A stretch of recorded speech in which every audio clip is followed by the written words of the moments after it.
मनबिनाको धन मनबिनाको धन हेर्न आउनु अशोक भएको दर्जीको हिस्ट्री हेर्न आएको हामी दर्शकवृन्द यतिखेर देख्न सक्नुहुन्छ यो ठ्याक्कै लगभग रातको 9 बजिसकेको छ तर यो मनबिनाको धन भन्ने फिल्म हेर्नको लागि चाहिँ यो दर्शक उत्साहजनक उपस्थिति चाहिँ यहाँनिर आउनु भएको छ यो हामी यो यतिखेर म यो लालबन्दीको गोले कम्प्लेक्समा उपस्थित भएका छौँ यहाँनिर देख्न सक्नुहुन्छ यो बस चाहिँ रिजर्भ गरेर आउनु भएको छ कहाँबाट आउनु भएको तपाईँहरू हामी रायमाझी चोक के गर्नको लागि आउनु भएको हामी फिल्म हेर्न आएको कुन फिल्म हेर्न मनबिनाको धन मनबिना धन ल हुन्छ ल राम्रोसँगले हेर्नलाई मनबिनाको धन ठुलो भनिदिनु होला है हुन्छ पक्कै देख्न सक्नुहुन्छ यो चाहिँ एकदमै माया पाएको भनेर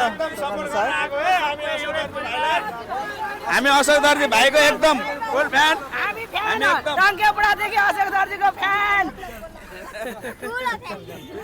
हुन्छ बिग फ्यान पक्कै पनि तपाईँले देख्न सक्नुहुन्छ साना साना बालबालिकादेखि लिएर कसको फिल्म हेर्न आउनु भएको हाम्रै गाउँको भाइको भतिजको भतिजको फिल्म हजुर, भतिजको नाम भन्नुहोस् नाम चाहिँ मलाई थाहा कति रमेश रमेश विश्वकर्मा। रमेश विश्वकर्मा हाम्रो सरलाईबाटै हुनुहुन्छ